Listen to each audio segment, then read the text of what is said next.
like to call the We're gonna go underground. So regular council meeting of May 20th, 2025 to order. A proclamation for June 14th, 2025, which is Lemonade Day.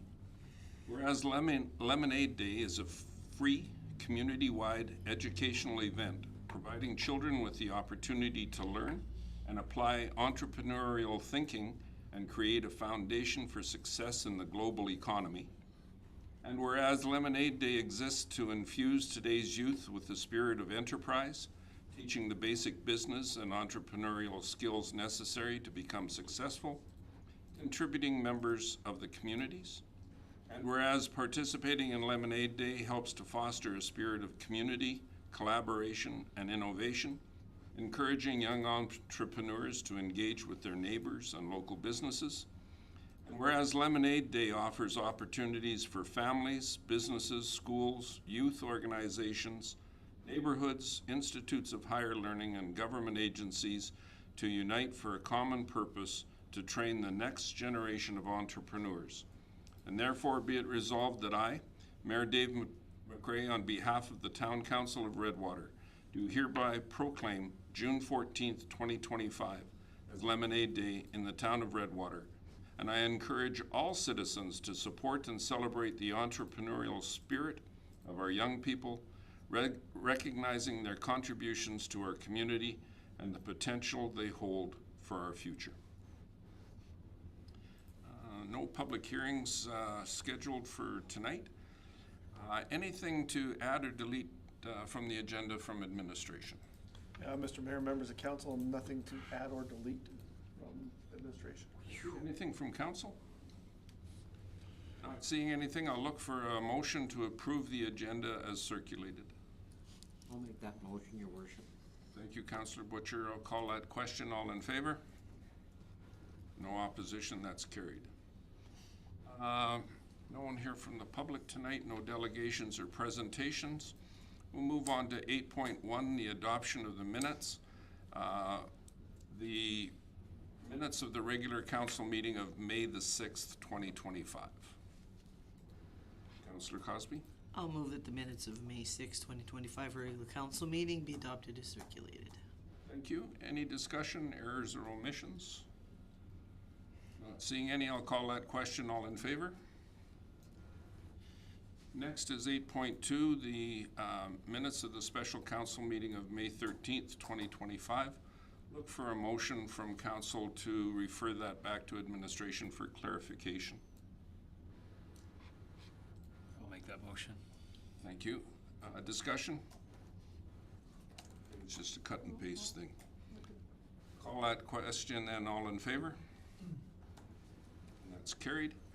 And then the 8.3, the minutes of the special council meeting of May 14th.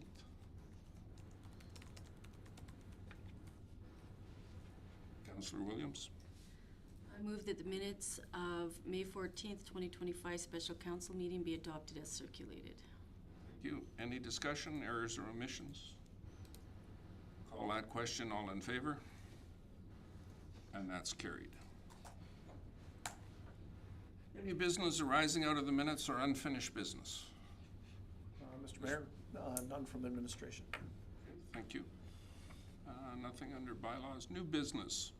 11.1, policy 907.04, Redwater Campground regulations and procedures repeal. And I believe that's you, Mr. Davison. Thank you, Mr. Mayor, members of council. I will read through my RFD here and we'll go from there. So the purpose of this is to formally repeal outdated policies as recommended by the Community Services Policy Committee. We have two proposed motions. Excuse me. Move to repeal policy 907.04, Redwater Campground regulations and procedures, and direct administration to develop appropriate administrative directives and or procedures. And the second motion, as part of that overall motion, is that council accept the campground rate previously outlined in policy 907.04 as the current rate established by the Chief Administrative Officer under section 3.6 of the Fees and Charges bylaw, and direct that it be brought forward for formal consideration during the 2026 budget deliberations. Our recommendation is Administration and the Community Services Policy Committee recommends carrying the above proposed motions. The background to this, at the March 18, 2025 meeting, the Community Services Policy Committee reviewed policies under its mandate to prepare a timeline and priority list. Policy 907.04 Redwater Campground Regulations and Procedures were identified as being no longer required. Under discussion, Policy 907.04 Redwater Campground Regulations and Procedures is outdated and operational in nature. Several items within the policy are either redundant, addressed under other municipal policies or bylaws, or too rigid to allow for effective day-to-day management. The following items were identified by Administration and the Community Services Policy Committee during review. And they are payments, already governed by Council's broader policy related to payments and financial transactions. Registration, the current policy offers limited flexibility and has not been updated since the implementation of the Perfect Minds registration system, and registration is more appropriately managed by administration. Pool shower usage with paid admission, this is standard and doesn't require inclusion in policy. First come, first served basis, our campground is currently operating on a first come, first served basis. However, this will no longer be the case once a transition to an online reservation system utilizing the Perfect Minds system comes into play. Fires, as you know, fires are not permitted as there are no fire pits provided. Regulations regarding open flames and fire pits are governed under the Community Standards Bylaw. Pets on leash are also covered under the Responsible Pet Owner Bylaw. Fees, the campground rate is not currently included in the town's fees and charges bylaw. However, per section 3.6 of that bylaw, the Chief Administrative Officer is authorized to establish a reasonable fee where one is not explicitly listed. Administration recommends utilizing the rate previously outlined in Policy 907.04 for the 2025 season. This rate will be brought forward for Council's formal consideration and inclusion during the 2026 fees and charges bylaw review as directed by the second motion. Alternatively, Council may direct administration to bring forward an amendment to the fees and charges bylaw. Department oversight. The campground is managed by the Parks Department during the summer months and by Public Works during the off-season as park staff return to their normal arena responsibilities, and the operational handoff further supports administrative flexibility. Repealing Policy 907.04 aligns with Policy 010.00 Guiding Document Framework Policy, which directs that Council's policies focus on governance rather than operational procedures. Under financial implications as outlined in the Guiding Document Framework Policy, Council retains full authority to set the budget annually. These decisions ultimately guide the service level provided at the campground and frame how administration establishes operational procedures. As far as internal impacts go, repealing the policy will provide administration with greater flexibility to manage campground operations efficiently. This includes adapting procedures based on seasonal demand, weather conditions, staffing, and customer needs without requiring formal council approval for minor operational adjustments. Campground operations will continue under current internal procedures. External impacts, there'll be no noticeable changes to the public. Repealing the policy supports continued service delivery with added flexibility, allowing administration to respond more efficiently to community needs and operational circumstances. You'll see the list of the relevant legislation, standards, policies or plans, as well as the strategic alignment there. And on to the communication plan. Administration will review the policy and advise Council of any administrative directives or procedures that are developed as a result of the repeal. And you'll see the list of the attachments there, and I'm assuming you've all read them. And that is my RFP. Thank you. Thank you, Mr. Davison. Go ahead, Councillor Milnick. I'll make a move to repeal Policy 907.04 Redwater Campground Regulations and Procedures and direct administration to develop appropriate administrative directives and/or procedures. Thank you. Discussion, go ahead, Councillor Olson. Thank you. Is there still going to be, I guess, rules and regulations for the users some posted, I guess, when they register? Yeah, absolutely. Okay. Anybody, go ahead, Councillor Spicer. do a lot of camping, so one of my things I hate is going to a campground and seeing all those empty spots, knowing they're reserved and nobody there. Are we able to, is there any way to work around that? Absolutely, there's flexibility there. If there's a ton of reserved spots and they happen to be a day away or whatever the case be, then we can make arrangements. What this basically does is gives us that flexibility to, if people want to phone ahead or register ahead and book, then we'll reserve it, but not until those days happen. And if they don't show up, then obviously that's then a forfeit, right? So, Okay. and there'll be plenty of other spots there. Yeah, Fingers crossed that I'm not thinking this one's gonna be that full, but I know when you're in a campground and it's full and there's 5 or 6 empty Absolutely. spots and it's frustrating. Yeah, this just gives us the ability to do both. So if someone wants to pull up and just pull into a spot, they're more than welcome to continue doing that, so. My questions are more on the procedural side as opposed to the governance side, but I'm assuming you will have some sort of numbering system in place so that when a person does register, that they can pick their spot sort of thing, if it's available and that kind of stuff. That's right. So the lots are somewhat semi-numbered at the moment, but they'll have formal numbers placed on them. Yeah, we'll put a marker post in there. Anything else from council? Not seeing anything, I'll call that question. All in favor? And that's carried. Councillor Olson? Make the motion that council accept that the campground rate previously outlined in policy 907.04 as the current rate established by the chief administrative officer under section 3.6 of the fees and charges bylaw. Excuse me. And direct that it be brought forward for formal consideration during the 2026 budget deliberations. Thank you. Discussion? Anything from administration? No? Call that question. All in favor? And again, that's carried. Thank you for that, and thank you for the committee for bringing that one through. I believe Mr. Winter is next on an RFD for the MNP audit contract extension. All right, Mr. Mayor, members of council. This RFD is just to provide a 2-year extension for MNP with respect to the audit services for the December 31st, 2025 and 2026 fiscal year ends. So our proposed motion is that that we move that the town of Redwater enter into a 2-year extension with MNP for the provision of audit services for the December 31st, 2025 and December 31st, 2026 fiscal year end. We recommend that council approve the above motion. Our reasoning behind that, MNP's performed the financial statement audit for the town of Redwater since the 2015 fiscal year. We've got a good working relationship. Even with staff change-ups over the last couple of years, MNP's been an excellent resource in ensuring business continuity, even beyond the scope of the audit. They've given us quotes for the next 2 years. They're $43,000 and $45,100 compared to $42,500 and $38,200, which we paid in 24 and 23. We can reduce that cost by $2,500 a year just by doing the field work remotely. So my understanding would just be that we'd send them the documents they're looking for instead of having them come and rummage. Financial implications already outlined. Internal impacts, we have the opportunity for some cost savings and just efficiency overall. Communication plan, we basically just communicate our decision with MNP. It's a short and sweet one.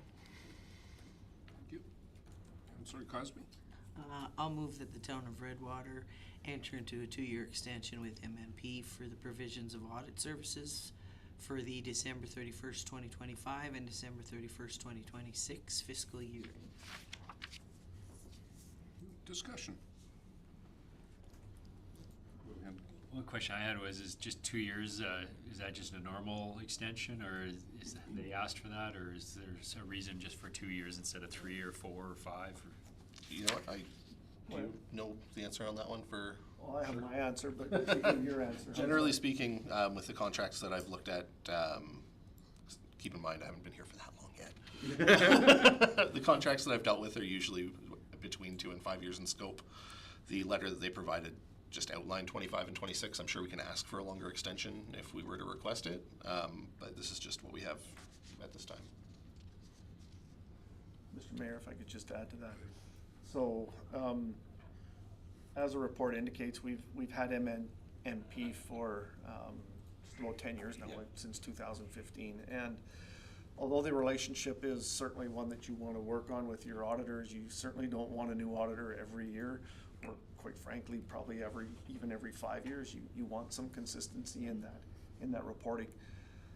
I think after that 10-year period without going to market, the answer for the 2 years is we'll be, in that 11-year range.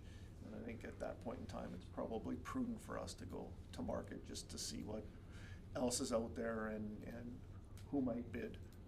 Again, and it's part of what we want to be as an organization. You don't want to be a closed shop, if I can use that term. You want to make sure that you're inviting the best contractors that you can.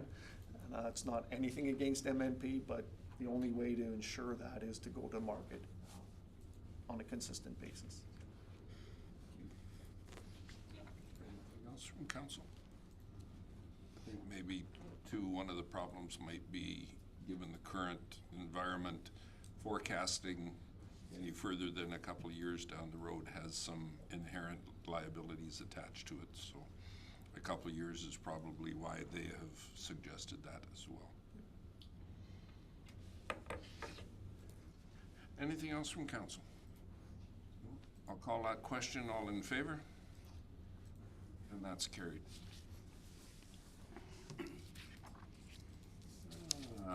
Reports.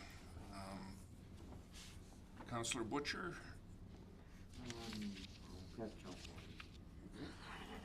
Councillor Melnick. No, nothing to report right now. Councillor Williams. Nothing right now. Councillor Spicer. I have nothing to report. Councillor Cosby. I'll just give a verbal. April 8th, did the Corporate Service Policy Committee. April 9th, attended the Library Board. April 15th, May 6th, and today, regular council meeting. April 22nd was Committee of the Whole. April 29th, the Redwater Family Recreation Association was the recipient of the Smile Cookie campaign at Tim Hortons. So I went and I tried my hands at decorating some cookies. May 3rd, Councillor Spicer, Councillor Butcher, Deputy Mayor Williams, myself, and along with Minister Nally, we attended the Dairy Queen open house. We were all treated to a tour, met plenty of staff and management, regional management, and were provided some wonderful treats. May 13th and 14th, special council meetings. May 13th, the Infrastructure Policy Committee, and brought to my attention, May 7th, we attended the evening for a emergency management gathering. Councillor Olson. As presented, Your Worship. Thank you. And mine as well as presented. For a motion to Councillor Butcher. I'll make the motion to accept reports as presented. Thank you. Discussion? Call that question. All in favor? And that's carried. Correspondence, General. We have an invitation from Egremont for their parade on June 7th.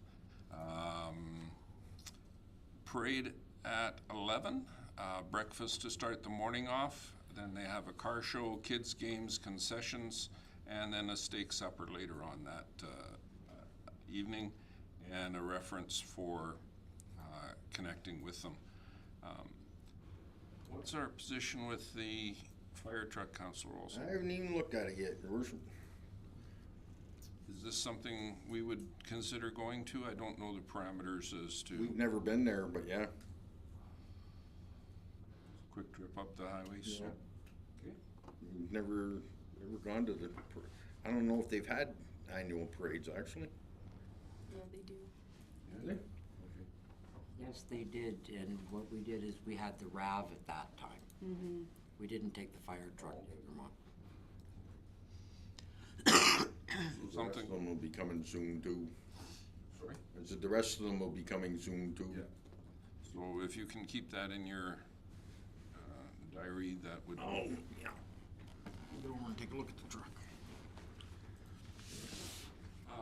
ARMA Curbside Recycling Roundup event in Redwater.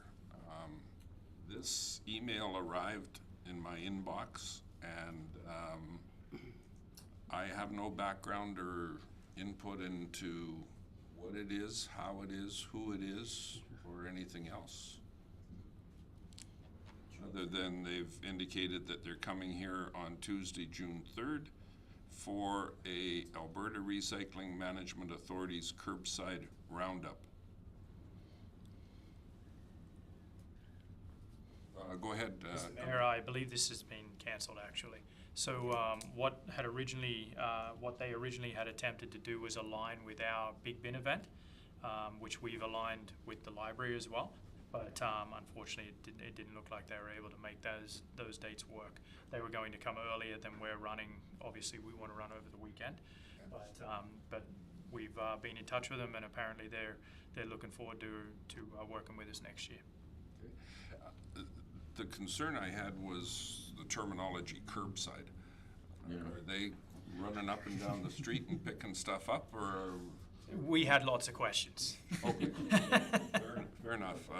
And as I say, this just arrived. I had no background or solicitation or anything else. It just arrived, so that's why it ended up on our agenda. Councillor Cousins. When is the Big Bin event?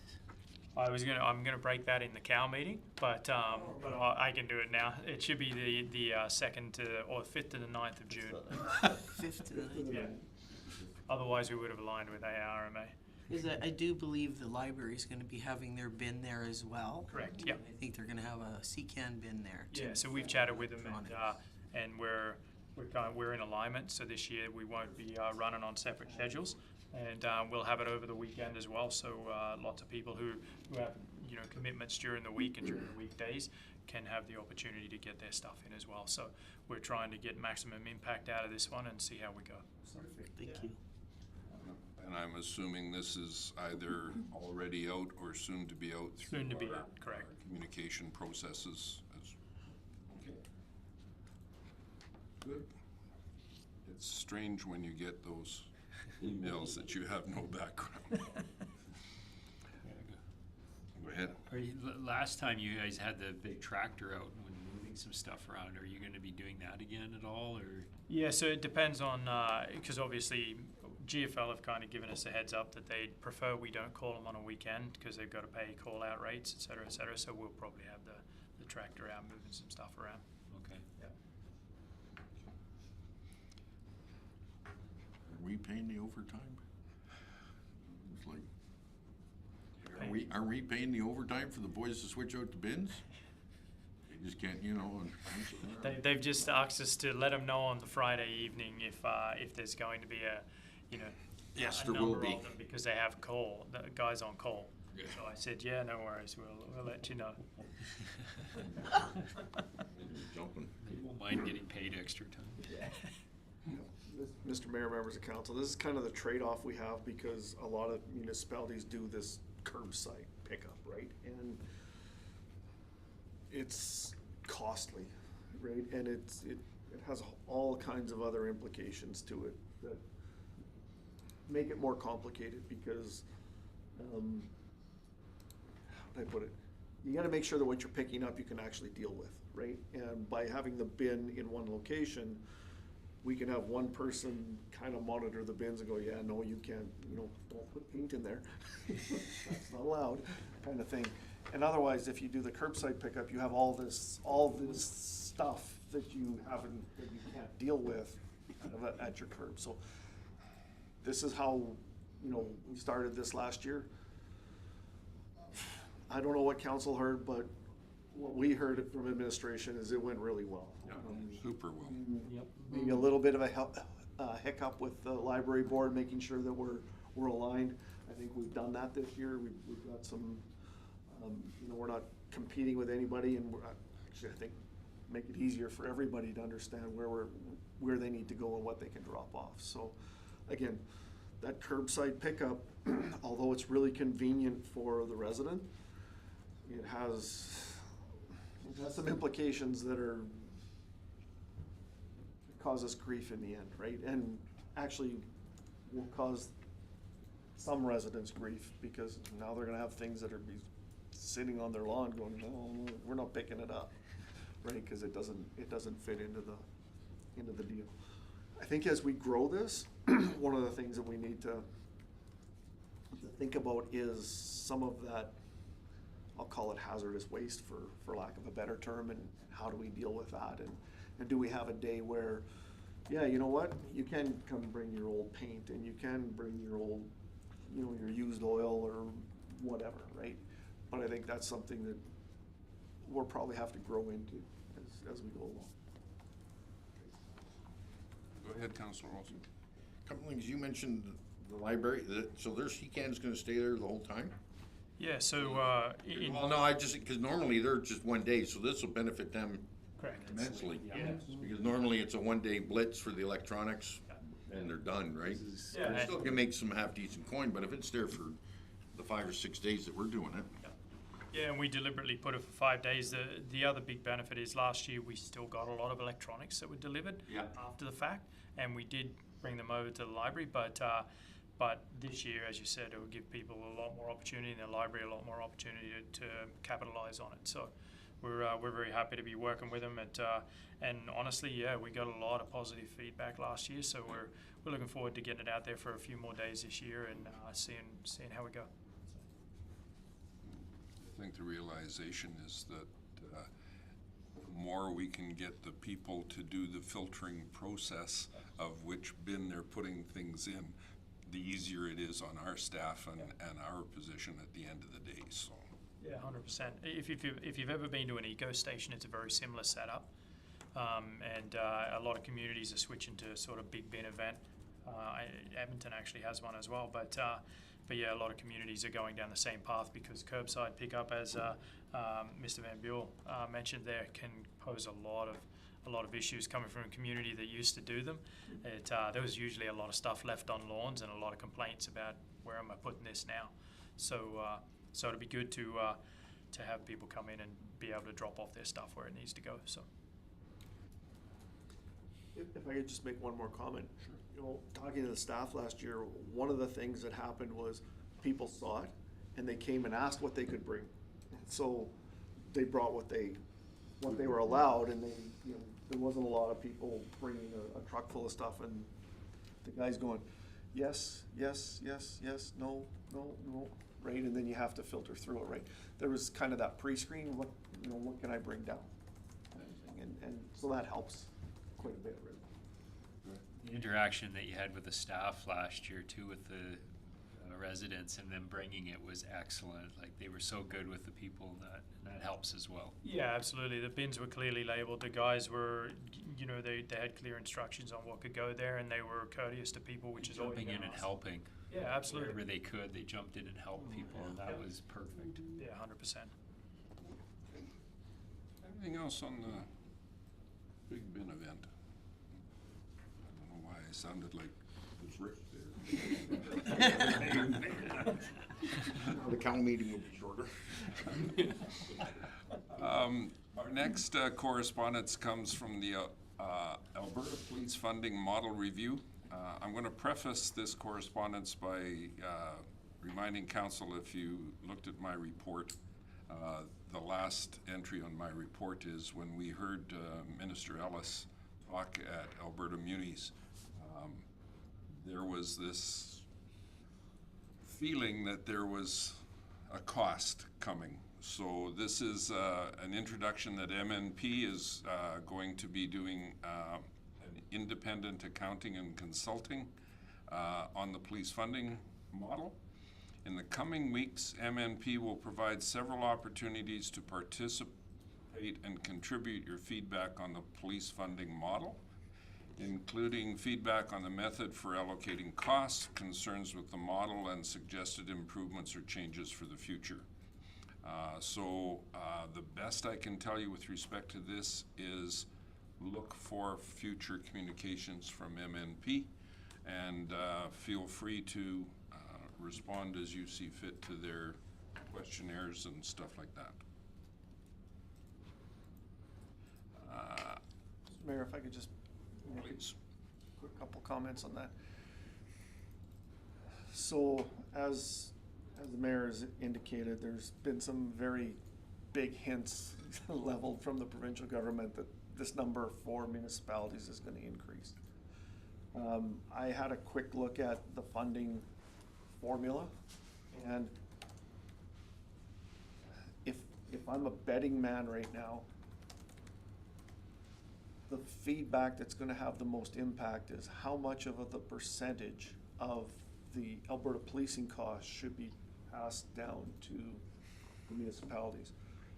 If you look at the funding model, they're talking about 10%. Now, that doesn't sound like a lot, but 10% is, they're still talking about $23 million coming from those municipalities that receive services from the province, right, through the provincial contract. So that doesn't include Edmonton, Calgary, Lethbridge, Grand Prairie now, et cetera, et cetera. So they're looking for 10% of that money. And the funding model, I haven't done the calculation on what that means for us. But that's the point of, that's gonna be the point of discussion between municipalities and the provinces. What's the right number? Is it 10%? Is it, obviously, and what they haven't been clear on is, when you look at it, the model, that's what they're using right now. I don't know what that number, I don't know what that number means for us, so I don't know if that number has to go down to 8% or 3% or what it is, but that's gonna be the discussion point. So I would encourage council to really dive into this and understand it. I'll get some numbers out to you about what this formula means for us, so that we can have a discussion before these start, so that we can make a submission to the province about what that impact has for our community. Because if the number that Mr. Ellis pushed out there is anything close to what we're talking about, it's gonna be a big hit in 2020, in the 2026 budget. It's not gonna be insignificant. It won't be 1 or 2% on taxes. It will be 5 to 6% just for policing costs. Councillor Spicer. And that's the biggest argument we have, is how much it's going to hurt us, but what other arguments do we have to say that it should be less or whatever? That's the part I've been thinking about this, and it's like, it's easy enough to say, oh yeah, it's gonna be 5 or 6% on our taxes, but the government's just gonna say, yes, so? Councillor Olsen, go ahead. This is something that they haven't, from my understanding, RMA and AAB Munis have both said no. So, to me, that means they're not even listening to their constituents. Because those two associations represent every municipality in the province. And they're just going ahead with this multi-million-dollar switchover because they don't want to have ties with Ottawa anymore. And I don't know where you're gonna find 1,800 cops that are ready to go at all rank levels, and everything else. You can't start from the bottom and work your way up, and and if they think they're gonna get RCMP to flip over, I highly doubt that. Throw their pensions away. One of the things that hinges on this as well is the governance model review that's happening at the same time. And interestingly, we're prohibited by their proposed legislation from having our own governance review. Because we're under 3,500 people, we fall strictly under the provincial purview of policing. So we don't even have a direct conduit of commentary back to the governance models. So when you put it all together, like I said, when I left Alberta Munis and Minister Ellis had spoken to us, there was a couple of little things that got said with respect to the RCMP policing contract back pay, the body camera rollout, some specialized equipment and stuff like that. And at the end of the day, there was an awful lot of zeros in his conversation. And the only thing that I heard that was really good was that they didn't give it to us this year. They covered that off themselves. So. Mr. Mayor, members of council, the other piece of that with the zeros is the RCMP have settled their contract and produced some back pay, which is now getting charged to the province. So that is the other, you know, as the Mayor said, they haven't passed that along yet. And so the question is gonna be how much of that are they gonna pass along? Right? And I know there was some municipalities that have contracts with the RCMP that were looking at $3 million bills for the past events and stuff like that. So it's not a done deal yet, but be vigilant and pay attention to it because it does have some impact on us. Go ahead, Councilor Wilson. I can understand the back pay. If they're outfitting them with new guns and body cams, that's a, and if it was mandated by the province of Alberta, then yes. But if it's mandated at Ottawa, we shouldn't be paying for it. Because we're already technically paying for it through our income taxes anyways. So if it's something that Ottawa decides, whoever wrote the contract up here needs a smack in the head. Because if it's something that, you know, to go out and buy body cameras and new weapons, I mean, new weapons are part of doing policing and everything, you know. It's the same, you know, do they charge me more when I get a new gun in the military? You know, it's like, no, I get a gun, you know. One thing along the same lines is that, excuse me, FCM has been doing some federal lobbying with respect to the contract and the cost to municipalities. So there still could be some support or buffering through FCM. So we'll have to keep our ears on the ground when we're at FCM next week to make sure that they're getting some support from the federal ministers. You're going on a hope and a prayer. Sorry. Whoever's in charge of it now hasn't even read the letter of what they're supposed to be doing yet, so. No I'm trying budget to set. find out where the washroom is. So our next correspondence comes from our detachment commander, who was absent during the initial part of the fire situation. He wanted to express his concerns at not being here, but did provide us with the fact that he was in contact with his NCO. And to be honest, it's no different than when our CAO is away and he has an acting CAO, or I was away and the deputy mayor stepped in. But he was asking if there was any issues that arose during his time away to please let him know. And I would think Mr. Van Buell has his monthly meetings with Sergeant DeHaan, so he could quite easily pass on any comments from council that you feel necessary to share with Mr. Van Buell.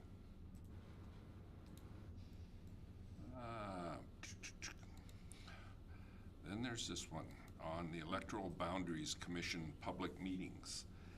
So far, I have not seen any advertising for the public meetings. They are supposed to be happening from May 29th through to June 19th. I did spend some time following the connections within the email onto a couple of different websites. I finally came up with a map that shows the electoral boundaries within the province. And from what I can determine, our area has not changed.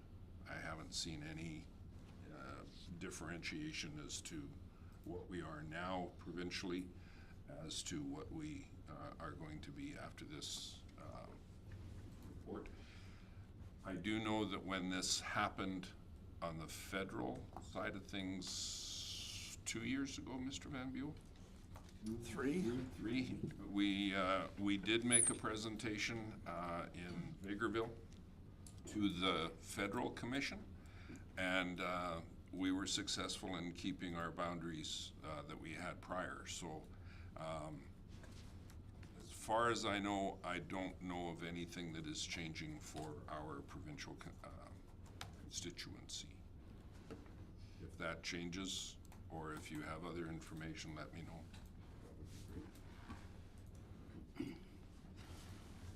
We have, I'm sure Mr. Nally would let us know if yeah, things are gonna change in his writing. well, I would think so, but, again, this is just the hearings. Yeah. So if somebody does walk in from St. Albert and say, we think this, it might affect the final decision of the commission. There's nothing that's guaranteed that that's the final draw. It's just what the proposed draw is going to look like. So you're correct, proposed versus final might be different. Mr. Mayor? Yeah. Members of council, maybe, because I think that's a good point, that there is the opportunity for somebody else to say, hey, this boundary doesn't make sense for this reason, that reason, another reason. And as soon as you move one boundary, chances are there's one or at least one or two, other boundaries gonna move. So it may be worth us,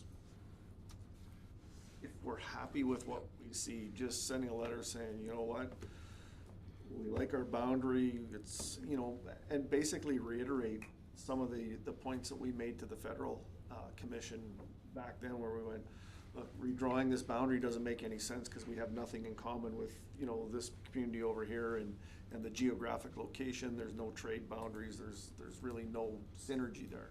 If we like what's there, we might want to write a letter that just basically says, you know what, we're happy where we're at. It's got a good trading area.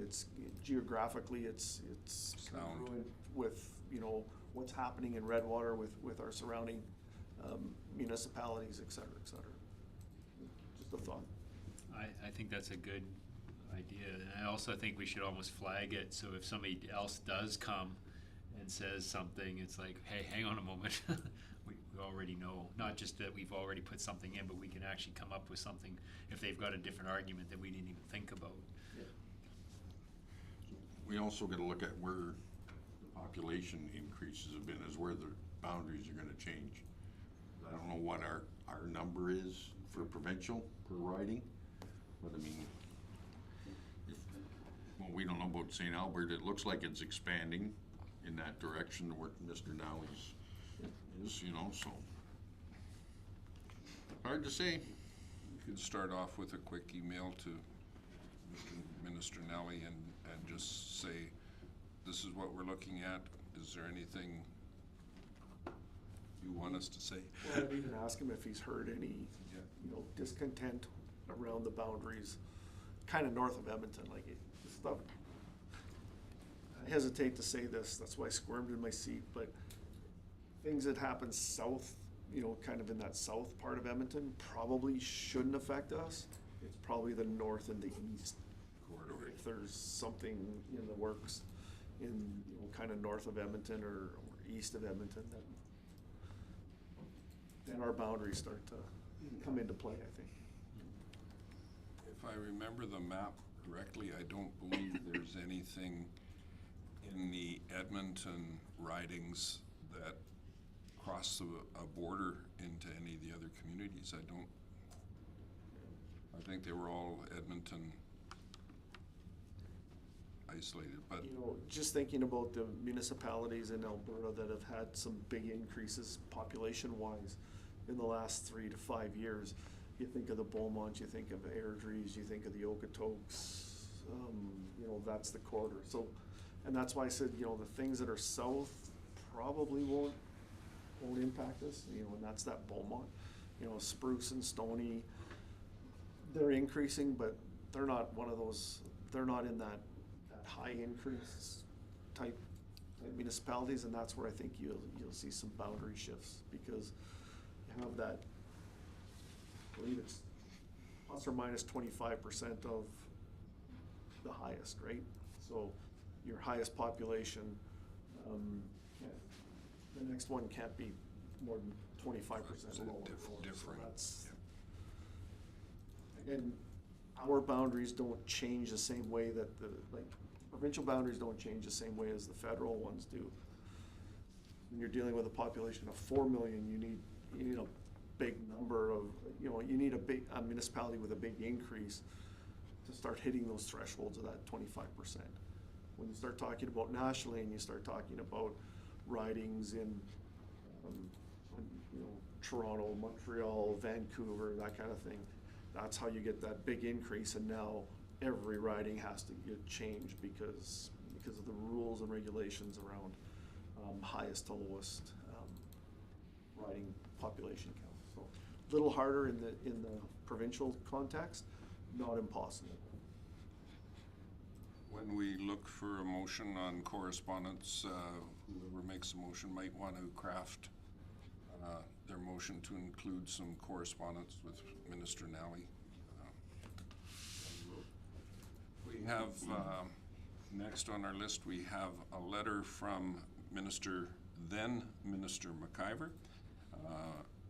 and we wish him well in his new endeavors as Speaker of the House.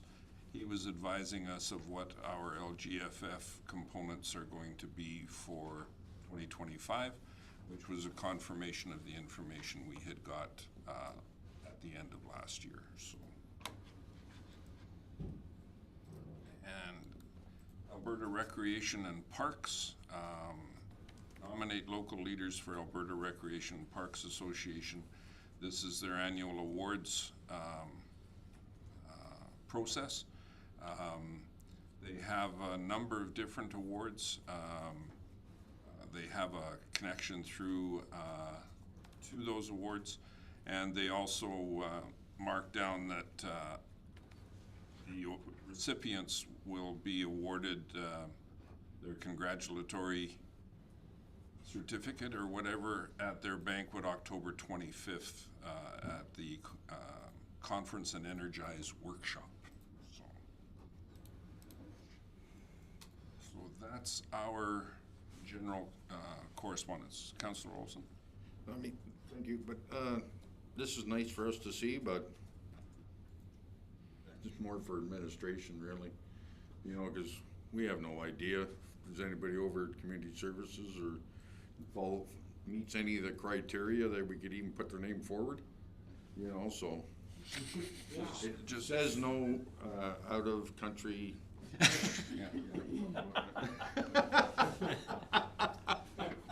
Reading the letter. I've had the conversation with Mr. Van Buell specifically about that. As is the case with most of these types of awards and what have you, they usually ask for some sort of motion of council to support the nomination. So yes, administration would provide us with the information, but yes, we would end up with the all in favor sort of thing. So that's why it's on our correspondence. So I'm looking for a motion to accept the general correspondence. Go ahead, Councillor Rose. Make motion to accept the general correspondence as presented with the one notation for the Electoral Boundaries Commission public hearings for direct administration to get in contact with Minister Nally's office to get some background and discussion on this going forward. We can make that work. And then I'll see him in 2 weeks. I need to see it before 2 weeks.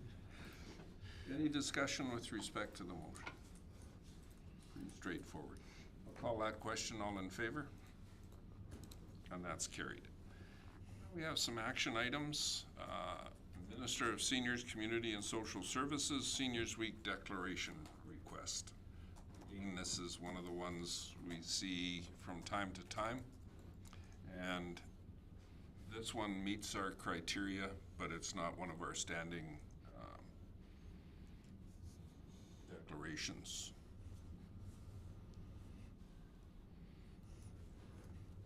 Go ahead, Councillor. I'll make the motion that we, I guess, use it or declare it, you know? Declaration? Do the declaration. We are having proclamation, yeah. So, because we are doing festivities for Seniors Week through Community Services and that, so. Okay. Motion to accept the correspondence with action as presented by Councillor Olson. Discussion? I'll call that question. All in favor? No opposition. Fed Gas, request for letters of support.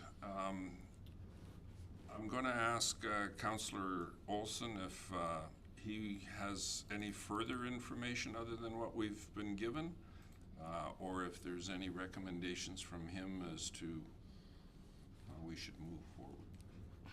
Thank you. With regards to this happened south of Calgary, if I'm not mistaken.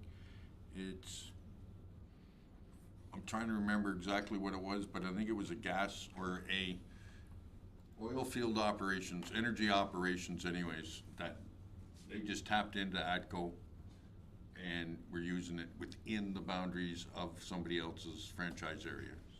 It would be like the gas plant down here, not using our gas, but using ATCO gas when they're within our boundaries. Ember Resources. Yeah. Correct, yeah, Ember Resources, they sold directly to Hutterite Colony, and some of the co-ops down there estimate their losses were around about $100,000. So that's pretty much it in a nutshell. They're basically asking the ministry to enforce the regulations. You know, you're within the franchise area, you have to use that certain person. Yeah, and there's a Gas Distribution Act for a reason. Yeah. And that's what they're asking us to support, so. And yeah, I'm all in favor, because it could happen to anybody, you know.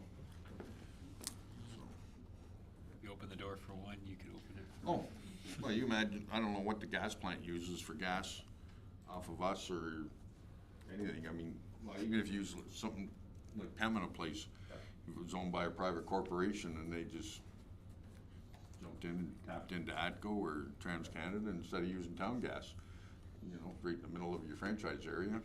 Yeah, Mr. Mayor, I think for us, and this is, when I read this is the first thing that came to my mind, and I apologize a bit for this, but this would be the same as, what if the province took all their hospitals and all their schools and said, we're gonna market to we're gonna put our business up for bids outside of the franchise agreement.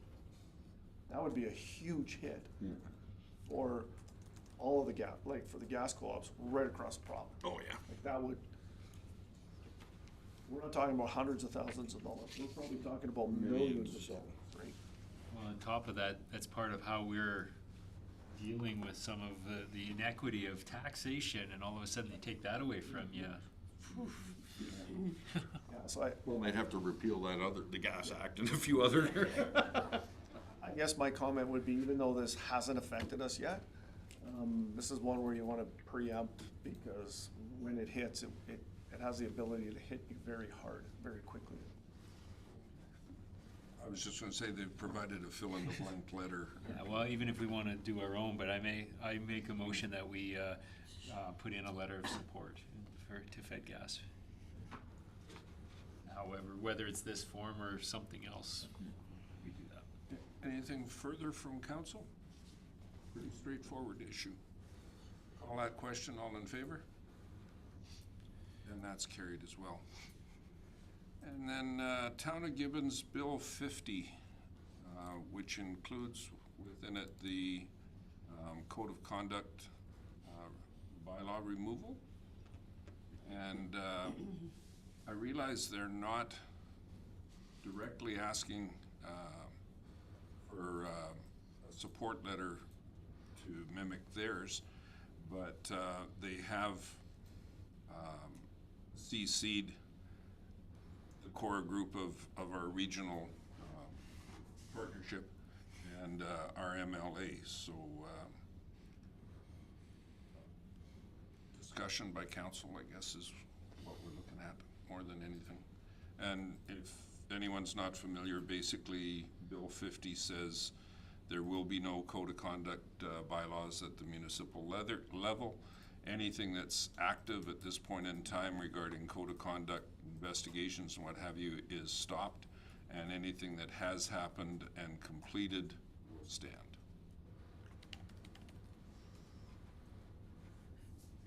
See if Mr. Van Buel. Mayor, if I could just make a couple comments. If I read the letter correct, the letter is about the gap between not having something in place and not allowing the municipalities, or not requiring municipalities to have a code of conduct bylaw in place. And there's a gap there. From my perspective, administratively, I think the concern from Gibbons is probably well-founded, because in the absence, you might get back to the Wild West before we had nothing, and you know, that wasn't a great place to be either, right? I think we all remember those days. But I think from our council and our community's perspective, the devil is in what's gonna replace it. And the minister has been clear that there's gonna be something coming that's going to be for municipalities, and I think that's where the eye on the prize needs to be, is what does that look like, right? I think the former minister, Minister McIver, was very clear about where he was headed with this, that he was gonna get rid of them because, and I think this was his exact words at the conference, was, you know, these municipal codes of conduct are being weaponized. They're being used to shut down dissenting voices on council. And that is, you know, he was very clear, that is not what this was about. That is not what codes of conduct were about. And so the decision, you know, obviously was made to get rid of them. And there are gonna be something coming out as part of the regulations in Bill 50 around this. And as we know, the legislation isn't what has the teeth, it's the regulations that has the teeth. And I think that's where our focus as a community should be, on what's replacing it. Just my comments. Anything from council? Go ahead. I'll Councilor. just make a motion that we accept this one as information at this time, and we need to keep an eye on what's going down the pipe. And the whole thing with the gap is bang on. Minister McIver, in his comments at Alberta Munis, identified the fact that municipal affairs had significant impact in their workload from municipalities, and we all know who some are and who some aren't. But some said that there was no forewarning, but he was fairly straightforward when he made his comments at Alberta Munis that this was coming down the pipe. So, And in all fairness to the minister, he's been talking about this really since Chestermere started, right? yeah. Right after the whole issue with Chestermere, that is when codes of conduct and the whole issue of a code of conduct and the impact on municipalities and where different councils have taken them, et cetera, that's when it hit the radar. And I would dare to say that nothing that happened in the 2 years since Chestermere started changed his mind that it wasn't being used in the proper format. And so as the minister, he made the decision that we had to go in, that the province had to go in a different direction. I would be hard pressed to disagree with him, quite frankly. That was gonna be my comment. Okay, so the motion on the floor is to accept 13.2.2.1 for information. Call that question. All in favor? And that's carried. Motion to adjourn. Councillor Cosmo. Motion to adjourn. Is there anything else from council? Seeing none, I'll ask that question. All in favor? And that's carried. And it'll just take us a minute to get the